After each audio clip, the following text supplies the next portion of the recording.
Hey everybody, John here.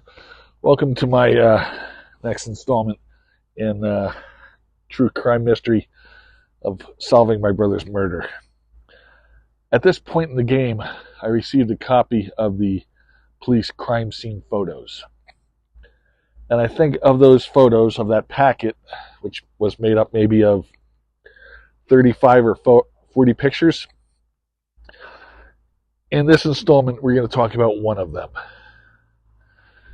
And that one is the disposition and, more importantly, position of my brother's body on the bed. There's a lot to talk about, so I'm just going to jump right into it. The first thing I want to show you is a close-up of his pocket. Now, why is that important? My brother was wearing a pair of nylon gym shorts when he died. They were made by Adidas, not that that matters. Now, I will tell you, and I used to know the statistic by heart, but I've forgotten it over the last year. If you put your hand in your pocket like this and take it out 1,000 times, do you know how many times your pocket turns inside out? Never.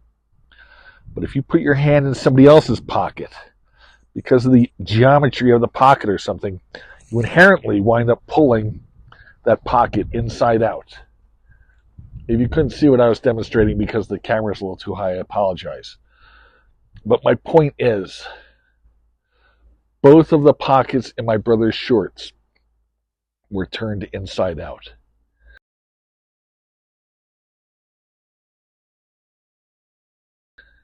Now draw from that whatever conclusions you want.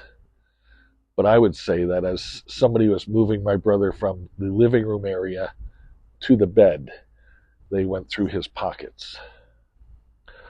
Now, I'm not going to show you my brother's body on the bed per se, and we will discuss why in a moment.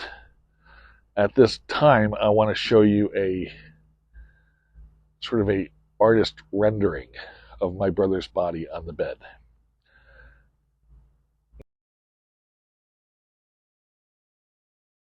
Now, what I want you to pay attention to for the moment is there's a little green dot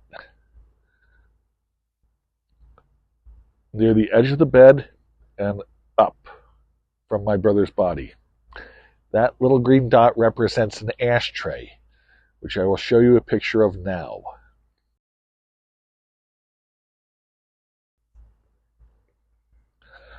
Okay, why is that important, the position of the ashtray up there in relation to my brother's body?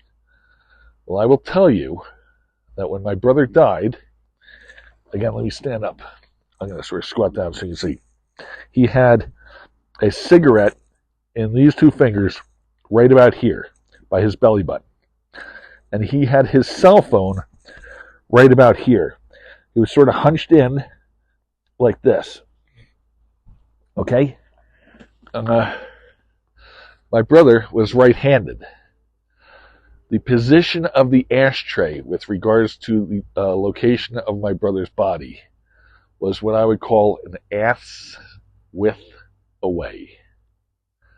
A left-handed person would put the ashes out in the ashtray next to them, and the distance of that ashtray to my brother's body is about the width of a person's ass. I say that because I believe a left-handed person was sitting on the bed next to my brother while he was dying. Okay, now let's look at the actual artist's rendering of my brother's body on the bed. Here you go.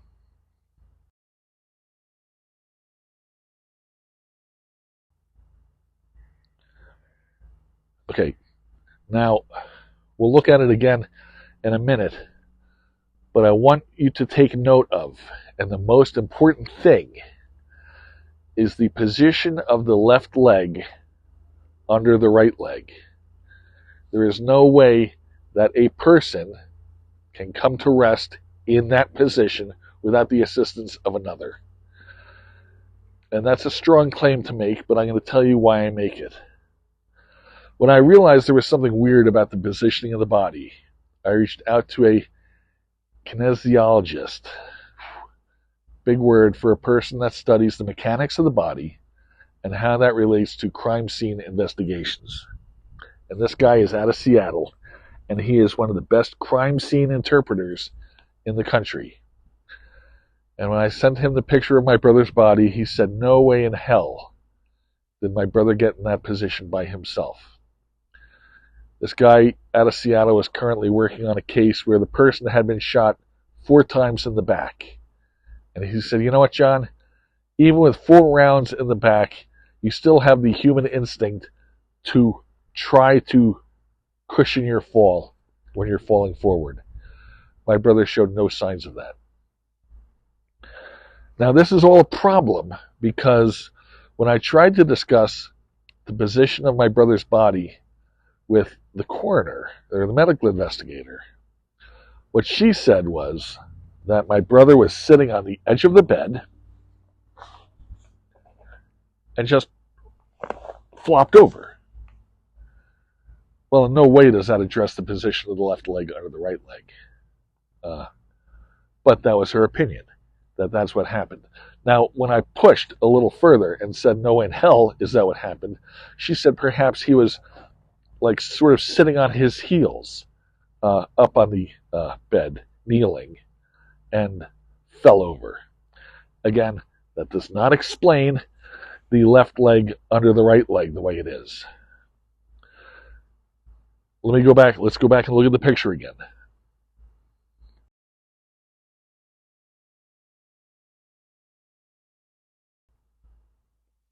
Okay, you see what I mean? As far as the left leg is tucked up underneath the right leg, almost like a rocket or something.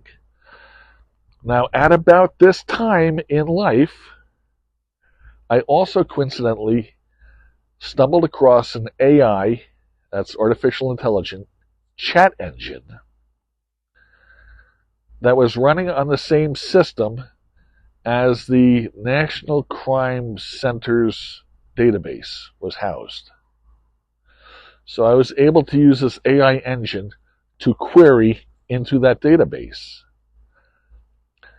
And I asked the AI engine what it could do for me if I uploaded a picture of my brother's body. And it said it could interpret that based upon what it knew from previous crime scenes. So I did. When I uploaded the picture of my brother's body on the bed to the National Crime Scene database, do you know what the AI engine said, or more appropriately asked? The first and only thing it said was, how do the authorities explain the position of the body on the bed? And that's the thing. They don't. Now, the reason I didn't show you my brother's body on the bed per se was because decomposition had begun to set in. My brother had been dead for at least 4 days before the police came rolling through the door.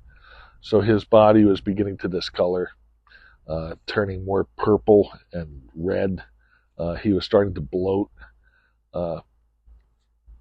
Delamination was taking place, meaning skin was beginning to fall off and slough off and stuff, as well as a lot of blood and stuff was coming out of his nose and mouth. I say that because I will show you a picture in a minute. Keep in mind that my brother was laying on top of the bed. And so as he was decomposing, he was going through the pillows. He was going through the mattress cover, the quilt. He was going through the blanket underneath that. He was going through the top sheet, then the fitted sheet, and then the mattress cover. And then he got to the mattress and was working his way through that. So let me show you this picture now of that.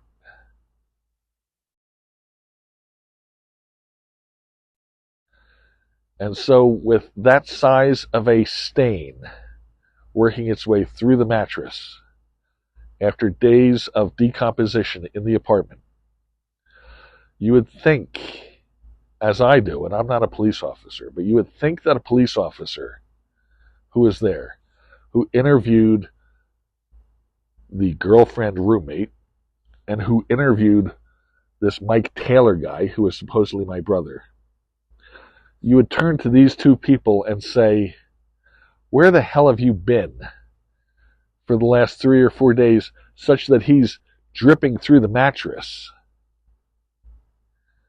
And you haven't been in here? You didn't know of this? Where have you been? It's midnight on a Sunday night. It's 15 degrees out, and he's in there rotting. And you're out trouncing around the neighborhood? Why weren't you in the apartment with him? Ladies and gentlemen, I think they were.